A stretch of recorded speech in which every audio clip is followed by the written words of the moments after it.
نحمده ونصلي ونسلم على رسوله الكريم اما بعد فاعوذ بالله من الشيطان الرجيم بسم الله الرحمن الرحيم قال الله تعالى في القرآن المجيد والفرقان الحميد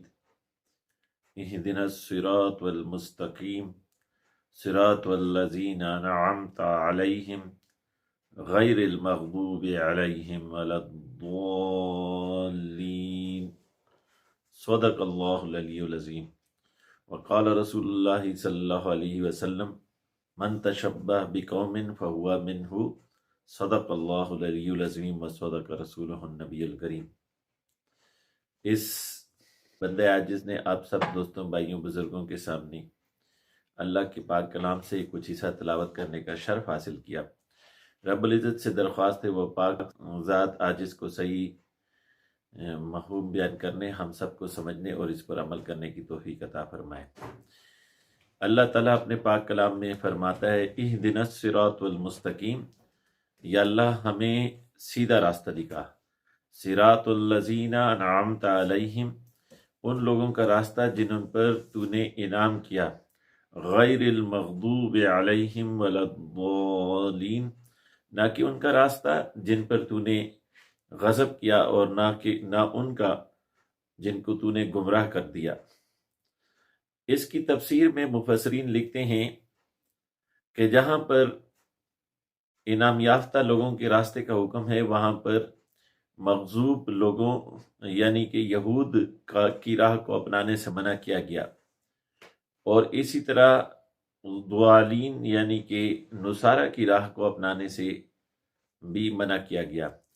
یہود مغضوب اس لیے ہوئے کہ انہوں نے انبیاء علیہ السلام اور اہل اللہ کا قتل روا رکھا، ان کے ساتھ دشمنی اختیار کی، اور جو نصارہ ہیں ان کو ضالین اس لیے قرار دیا گیا، وہ اس لیے گمراہ قرار دیے گئے کہ انہوں نے انبیاء علیہ السلام اور اہل اللہ اولیاء اکرام کو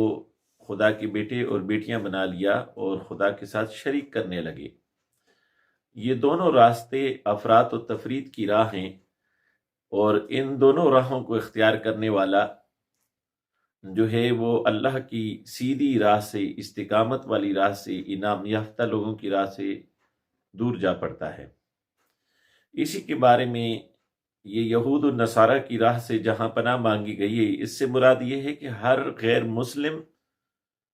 جبکہ یہ یہود و نصارہ اپنے عقیدے میں مسلمانوں کے سب سے قریب بھی ہیں، تو اس سے واضح ہوا کہ دیگر غیر مسلم کفار کی راہ جیسے ہنود ہیں، بدمی ہیں، یا اسی طرح جو ہیں زرتشتی ہیں جو کہ آگ کی پوجا کرتے ہیں، پارسی جن کو آج کل کہتے ہیں، اور ایسی دیگر مشرکانہ عقائد اور رسومات پر مبنی مذاہب، ان سب کی راہ کی پناہ خود بخود اس آیت کریمہ میں آ گئی، اور ان کی راہ پر چلے جانے سے رب کی پناہ مانگی گئی، یعنی کہ یا اللہ ہمیں انعام یافتہ لوگوں کے، انبیاء کے، صدیقین کے، شہداء کے، صالحین کی راستے پر چلا، ان کی سنگت اختیار کرنے کی توفیق عطا فرما، ان کی سنت کی پیروی کرنے اور ان کے افکار کے مطابق زندگی گزارنے کی توفیق نصیب فرما۔ یہ مقصد اس آیت کریمہ کا ہوا، اور جن سے پناہ مانگی گئی ان کی راہ چلنے سے بھی پناہ مانگی گئی، ان کی صورت و شبہات اختیار کرنے کی پناہ بھی اس میں شامل ہو گئی، ان کے ہر انداز اور اطوار سے بچنے کی رب سے پناہ مانگی گئی کہ رب کریم ان کے انداز و اطوار سے، ان کے رسومات سے، ان کے عقائد سے، ان کے سنت کی، ان کی طریقے کی پیروی کرنے سے، ان کی راہ پر چلنے سے، ان کے انداز کو اپنانے سے، ان کے تہواروں کو اپنانے سے، ان کے لباس کو اپنانے سے، ان کے شعار کو اپنانے سے، سب سے اللہ کی پناہ مانگی گئی کہ رب ان سے پناہ عطا فرما، اور اپنے انبیاء کی، صدیقین کی، شہداء کی، صلحاء کی راہ پر، ان کی طریق، ان کی سنت پر، ان کے انداز و اطوار کو اپنانے پر، ان کے عقائد کو اپنانے پر رب کریم ہماری مدد فرما، ہمیں توفیق عنایت فرما۔ اسی بات کو آقا کریم علیہ السلام نے اپنی حدیث پاک میں یوں بیان کیا کہ من تشبہ بقوم فہو منہ، جس نے جس قوم کی صورت کو، شباہت کو اختیار کیا وہ اسی قوم میں سے ہوا۔ پس جس نے کسی غیر مسلم کی وضاقتہ کو اس کے مذہب کے حوالے سے اپنایا تو وہ اسی قوم میں سے ہوگا۔ مثلا عیسائیوں کے شعار کو اپناتا ہے، کراس کو، صلیب کو پہنتا ہے، یا ایسے لباس پہنتا ہے جس پر ان کے مذہبی شعار کے نشانات ہوں، مثلا صلیب کا نشان ہو، یا غیر مسلم مشرکین ہنود کی طرح زنار گلے میں ڈالتا ہے، یا کشکا لگاتا ہے، یا بندیا لگاتا ہے یا لگاتی ہے۔ یہ تمام چیزیں غیر مسلموں کے شعار ہیں، ان کے مذہب سے تعلق رکھتے ہیں، ان کو اپنانے کی اجازت نہیں دی گئی ہے۔ اسی طرح جہاں ان کے شعار سے اور ان کے مذہب کی نشانیوں سے متعلق لباس و اطوار کو منع کیا گیا، وہاں پر ان کی تہواروں میں شرکت اور اس کی تعظیم سے بھی منع کیا گیا۔ آج کل غیر مسلموں کے 2 تہوار ہمارے سامنے آ رہے ہیں، اس میں ایک کرسمس کا تہوار ہے، دوسرا نیو ایئر نائٹ کا تہوار ہے۔ عجیب بات ہے کہ یہ مسلمانوں کے تہوار نہیں ہیں اور دین اسلام کا ان سے کوئی تعلق نہیں، لیکن اس کے باوجود مسلمان اس کو منا رہے ہیں اور اس کو اچھا طریقہ سمجھ رہے ہیں، اور اس کے اندر لہو و لعب کے اندر مبتلا ہو رہے ہیں، اللہ اور رسول کی طریقے اور ان کے احکامات سے دوری اختیار کر رہے ہیں۔ راتوں کو ان مجالس میں شرکت کر کے بدکاری اور شراب اور زنا کی محافل سجائی جاتی ہیں۔ یہ تو ایک پہلو ہے، لیکن اس کے علاوہ عام مسلمان کو بھی اس کی اجازت نہیں ہے کہ وہ ان کے تہواروں میں کسی بھی صورت شرکت کرے یا ان کی تعظیم کرے۔ یہاں تک کہ ہمارے فقہاء نے لکھا کہ جس نے غیر مسلموں کی تہوار کی تعظیم کی اور تعظیم کرتے ہوئے غیر مسلم کو کوئی تحفہ بھیجا، مثلا نوروز یعنی نیو ایئر کا تحفہ، یا کرسمس کا تحفہ، یا کسی اور تہوار ہولی وغیرہ کا تحفہ، تو اس نے کفر کو اختیار کیا۔ اور ہمارے فقہاء نے مشرکین، ان سے سوال کیا گیا کہ مشرکین کی وہ سواریاں جن سواریوں میں وہ اپنے تہواروں کے لیے جاتے ہیں، ان میں مسلمان بیٹھے یا نہ بیٹھے، تو فقہاء نے ان میں بیٹھنے سے منع کیا اور کہا کہ یہ ان سواریوں میں مشترکہ طور پر شرک یا رسومات کو اختیار کرتے ہیں، اور ایسا نہ ہو اس وجہ سے ان پر عذاب ہو اور مسلمان بھی اس میں مبتلا ہو جائے۔ فقہاء نے لکھا ہے کہ اگر کوئی یہ کہے کہ نوروز کا طریقہ بڑا اچھا طریقہ ہے، نیو ایئر نائٹ کا طریقہ بڑا اچھا طریقہ ہے، اس کو اختیار کرنا چاہیے، یا اس کو اچھا قرار دے اور کہے کتنا اچھا طریقہ اور کس بہتر طریقے سے یہ کام کیا جا رہا ہے، فقہاء نے لکھا کہ اس نے کفر اختیار کیا، کیونکہ اس نے اسلام کی خوبی کو قباحت میں بدلا اور کفریہ رسم کی قباحت کو خوبی میں جو ہے وہ بدلنے کی کوشش کی ہے۔ تو در حقیقت اس نے اسلام سے کفر اختیار کیا۔ یہ بڑے نازک معاملے ہیں۔ آج کل ہمیں دیکھنے میں آتا ہے کہ مسلمان عیسائیوں کو کرسمس جو ہے کہ مبارکباد کے پیغامات بھیج رہے ہوتے ہیں، تحائف دیتے ہیں، تحائف قبول کرتے ہیں، ان کے طرف سے آئے ہوئے کیک وغیرہ کو قبول کرتے ہیں اور تحائف کو قبول کرتے ہیں، جواباً تحائف کا تبادلہ کرتے ہیں۔ اس میں بعض ہمارے علماء حضرات بھی اس میں شرکت کر لیتے ہیں، اور یہ اس سے بھی بڑی عجیب بات ہے۔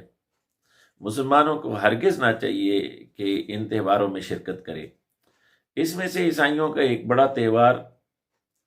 وہ کرسمس کا تہوار ہے، اس کو بعض مسلمان علماء آج کل یہ کہہ رہے ہیں کہ یہ حضرت عیسیٰ علیہ السلام کی ولادت کا دن ہے، جبکہ اگر بائبل کے حوالے سے دیکھا جائے اور انجیل ماتیو کو دیکھا جائے یا انجیل لوقا کو دیکھا جائے، تو اس کے اندر واضح طور پر حضرت عیسیٰ علیہ السلام کی پیدائش کے حوالے سے لکھا ہے کہ حضرت عیسیٰ علیہ السلام کی جب پیدائش ہوئی تو حضرت مریم سلام اللہ علیہا نے آپ کو چرنی میں ڈال دیا، جہاں پر جو ہے وہ جانوروں کا باڑا تھا ادھر آپ نے ڈال دیا، کیونکہ سرائے میں ان کے لیے جگہ نہ تھی۔ اب آپ 25 دسمبر کا ماحول دیکھیں اور فلسطین کا علاقہ دیکھیں جہاں انتہائی ٹھنڈ ہوتی ہے، اور اس ٹھنڈ کے ٹائم میں بجائے یہ کہ حضرت مریم سلام اللہ علیہا، حضرت عیسیٰ علیہ السلام جو نو مولود ہیں، ان کو اپنی وجود کی ہدایت پہنچائیں، اس کو چرنی کے اندر ڈال رہے ہیں۔ تو یہ جو کہا جاتا ہے کہ 25 دسمبر کو آپ کی ولادت ہوئی، یہ انجیل سے بالکل بھی ثابت نہیں ہے، بلکہ انجیل کے مطابق، انجیل ماتیو کے مطابق جب آپ کی ولادت ہوئی، حضرت عیسیٰ علیہ السلام کی ولادت کے بعد، تو بی بی مریم سلام اللہ علیہا جو ہیں ایک سفر پر روانہ ہوئیں اور کھجور کے درخت کے نیچے پہنچیں، جبکہ چلچلاتی گرمی تھی، دھوپ تیز تھی، اور یہ چند دن ہوئے تھے حضرت عیسیٰ علیہ السلام کی ولادت کو۔ تو یہ تب ہی ہو سکتا ہے جب یہ، اور وہ جو درخت ہے اس کے بارے میں کہا جاتا ہے کہ اس سے آپ نے کھجور کھائے، اور وہ ہرا بھرا تھا، کھجور سے بھرا ہوا تھا۔ تو یہ تب ہی ہو سکتا ہے کہ فلسطین کے اندر اور ان علاقوں میں کھجور کے درخت جو ہیں وہ جولائی اور اگست کے مہینے میں ان میں کھجور پکتا ہے۔ تو اس سے معلوم چلا کہ آپ کی ولادت جولائی یا اگست کے مہینے میں ہوئی۔ اسی طرح اسی جو ہے انجیل کے اندر اس بات کی بھی وضاحت ہے کہ چرواہے جس زمانے میں آپ پیدا ہوئے، اس موسم میں چرواہے اپنے جانوروں کے ساتھ چرنے کے لیے باہر نکلے ہوتے، راتوں کو باہر پہاڑوں میں چراگاہوں میں گزارتے۔ اب صاف ظاہر ہے کہ دسمبر کے مہینے میں تو ایسا نہیں کیا جا سکتا کہ 25 دسمبر جو انتہائی شدید سردی کا وقت ہے، اور فلسطین جیسے ٹھنڈے ملک کے اندر چرواہے جانوروں کے ساتھ باہر نہیں ٹہر سکتے، بلکہ سردیوں میں چرواہے جانوروں کو لاتے ہیں اور ان کو باڑوں میں بند کر دیتے ہیں، ان کی مخصوص چراگاہوں میں چھوڑ دیتے ہیں، اور جو ہے گرمیوں کے اندر ان کو باہر نکالا جاتا ہے اور پہاڑوں میں اور جنگلوں میں ان کو چرایا جاتا ہے، اور چرواہے بھی ان کے ساتھ راتوں کو ٹہرتے ہیں۔ تو اس سے بھی یہ واضح ہوا کہ حضرت عیسیٰ علیہ السلام کی ولادت ہرگز 25 دسمبر کو نہیں ہوئی۔ عیسائیت کی پہلی 4 صدیوں کے اندر کہیں بھی اس تہوار کو منانے کا رواج عام طور پر موجود نہیں۔ بعض حصوں میں 25 دسمبر کو اس تہوار کو منایا جانے لگا، لیکن اکثر جگہ پر موجود نہیں۔ اگر ہم انسائکلوپیڈیا بریٹینیکا کو دیکھیں، انسائکلوپیڈیا بریٹینیکا کے اندر اسی طرح اگر ہم دیکھیں انسائکلوپیڈیا جو انجیل کے حوالے سے لکھی گئی ہے، اور عیسائیوں کے ٹاپ کے جو اسکالرز ہیں جو انہوں نے تحقیقات کی ہیں، اس کے اندر یہ بالکل واضح لکھا ہوا ہے کہ حضرت عیسیٰ علیہ السلام کی پیدائش ہرگز 25 دسمبر کو نہیں ہوئی، اور جب آپ کی پیدائش ہوئی تو یہ اگست یا ستمبر کا مہینہ تھا۔ اور یہ بھی اس میں لکھا ہوا ہے کہ حضرت عیسیٰ علیہ السلام جو ہیں ان سے پہلے پیگن روایات کے اندر جو ہیں سورج دیوتا کی پرستش کی جاتی تھی، اور جب 21 دسمبر کو جو کہ سردیوں کی سال کی سب سے چھوٹی رات ہوتی ہے، جس میں سورج خط استوا سے سب سے دور ہوتا ہے، اور سب سے لمبی رات اور چھوٹا دن ہوتا ہے، اس دن کے اندر سورج کی حرارت بالکل ختم ہو جاتی، تو یورپ کے مشرکین جو سورج دیوتا کے پجاری تھے وہ رسومات اختیار کرتے اور سمجھتے ان کا دیوتا ان سے ناراض ہو گیا ہے، اور جب 25 دسمبر کو سورج کے اندر ایک بار پھر حرارت محسوس ہونا شروع ہو جاتی، تو جو مشرکین یورپ ہوتے وہ اس کی خوشی کا تہوار کرتے اور اس کو سورج دیوتا کی پیدائش کے دن قرار دیتے۔ اسی طرح اہل مصر اور جو اہل فرعونہ تھے ان کے ہاں بھی سورج دیوتا کی پیدائش کا دن منایا جاتا، اور جو اہل بابل تھے ان کے ہاں نمرود کی پیدائش کا دن 25 دسمبر کو منایا جاتا. تو اگر دیکھیں تو مشرکین کے اندر یہ 25 دسمبر ایک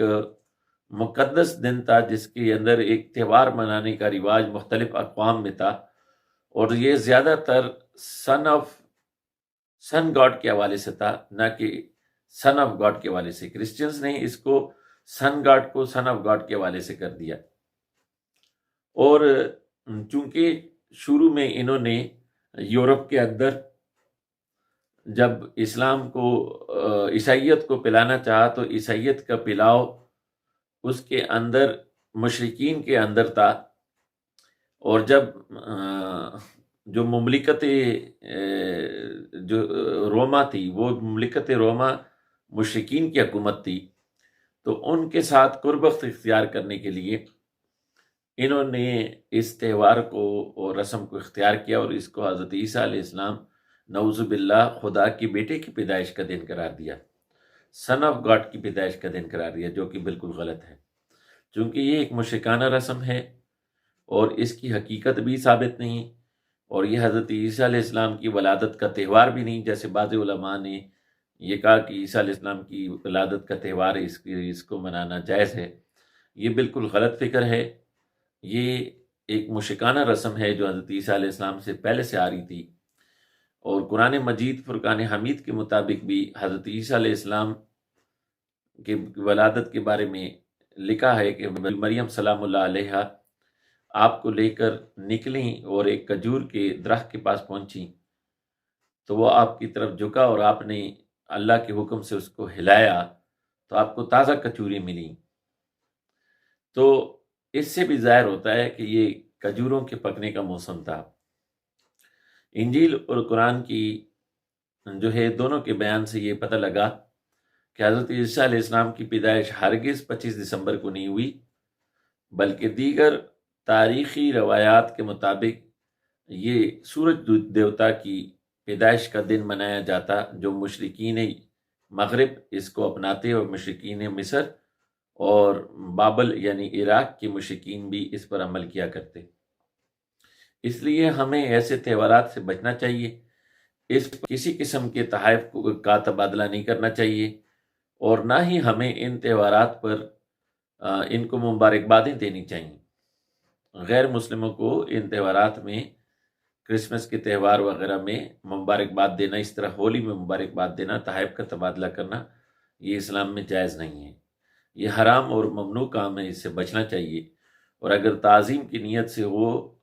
کہ دل میں ان تہواروں کی تعظیم ہو تو پھر اس نے کفر اختیار کیا، یہ اسلام سے خارج ہو جائے گا. اس بات کو ذہن نشین کر لینا چاہیے.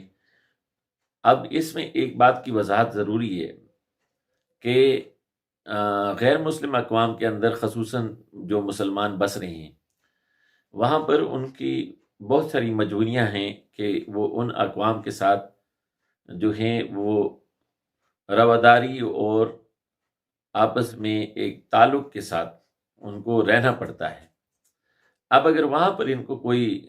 میری کرسمس کہتا ہے کہ کرسمس آپ کو مبارک ہو، تو ایک مسلمان کو کیا جواب دینا چاہیے؟ اکثر مسلمان جواباً میری کرسمس کہہ دیتے ہیں اور اس کو اپنی ایک مجبوری سمجھتے ہیں. ہم سمجھتے ہیں ان کو ایسا نہیں کہنا چاہیے، اس کے بجائے ان کو کچھ اور الفاظ کہہ سکتے ہیں. مثلا گاڈ بلیس یو کہہ دے کہ اللہ آپ پر کرم کرے، اللہ کرم فرمائے آپ پر، یعنی اللہ تعالی ہمیں اور آپ کو ہدایت عطا فرمائے.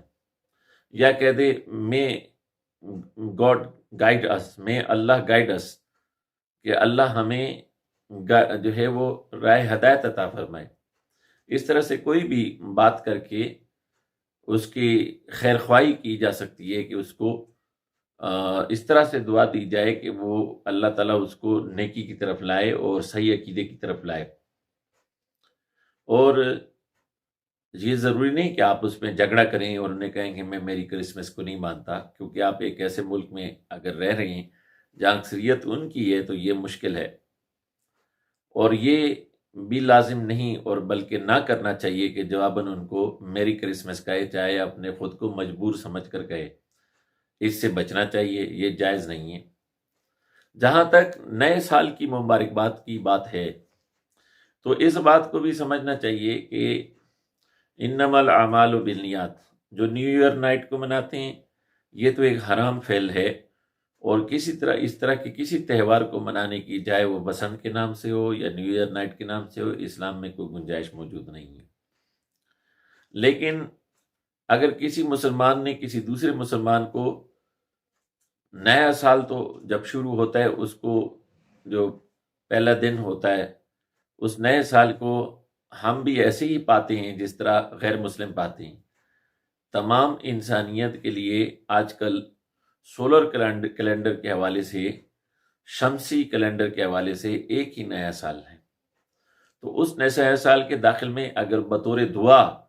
ایک مسلمان دوسرے مسلمان کو کہے کہ آپ اللہ تعالیٰ آپ کے لیے نیا سال مبارک فرمائے کہ اس میں آپ کے لیے برکت ہو، تو یہ کہنا جائز ہے، دعا دینا جائز ہے، جس طرح ہر دن کے اندر کہنا یہ جائز ہے کہ کسی کو برکت کی دعا دی جائے، نہ اس کو فرض سمجھا جائے، نہ واجب بنایا جائے، نہ اس کو مسنون سمجھا جائے۔ لیکن اگر کوئی برکت کی دعا مسلمان ایک دوسرے کو کسی بھی دن دیتے ہیں تو اس میں کوئی قباحت بھی نہیں ہے، لیکن اس کو لازم سمجھنا اور اس کے لیے مخصوص دنوں کو متعین کرنا کہ اس میں لازمی ہے کہ مبارکباد دی جائے، یہ صحیح بات نہیں ہے۔